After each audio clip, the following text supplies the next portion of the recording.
कोनांचे प्रकार. चला कोनांचे प्रकार पाहूया. पहिला प्रकार आहे काटकोन. काटकोन म्हणजे असा कोन ज्याचे माप 90 अंश असते आणि तो असा दिसतो किंवा असा दिसतो. आपण 90 अंशाचा कोन कुठे कुठे पाहिलाय? 3 वाजता घड्याळाचे काटे 90 अंशाचा कोन दाखवतात.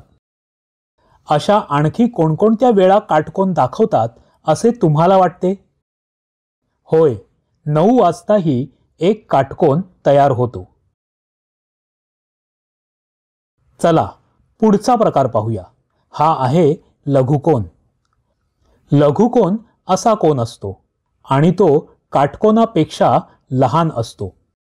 याचा अर्थ तो 90 अंशापेक्षा लहान असतो. 0 अंश आणि 90 अंशामधील कोनाला लघुकोन म्हणतात.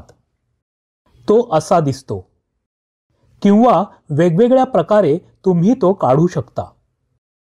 आता घड्याळात कोणती वेळ लघुकोन दाखवते? 11 वाजता. आणखी कधी? 2 वाजता. तुम्ही आणखीही काही वेळा आठवू शकता.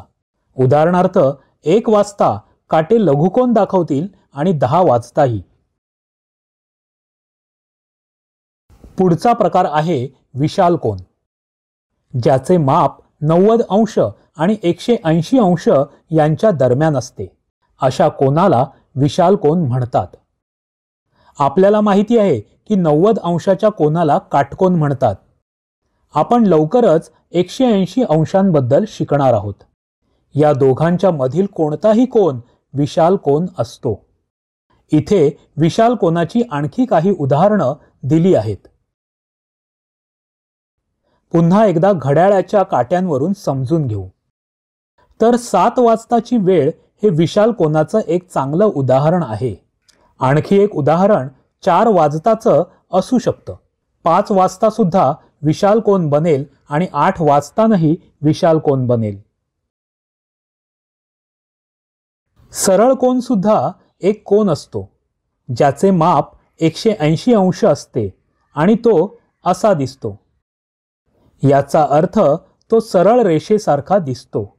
कोनाचे दोन्ही किरण किंवा बाजू एका रेषेवर असतात आणि याचे उदाहरण आहे 6 वाजताचे घड्याळातील काटे. पुढचा प्रकार आहे शून्य कोन. ज्याचे माप 0 अंश असते. त्याला शून्य कोन म्हणतात. याचा अर्थ त्याच्या दोन्ही बाजू एकावर एक असतात आणि हा कोन असा दिसतो. याचं एक उदाहरण म्हणजे घड्याळात 12 वाजण्याची वेळ. 12 वाजता दोन्ही काटे एकावर एक आले आहेत आणि ते शून्य कोन बनवत आहेत.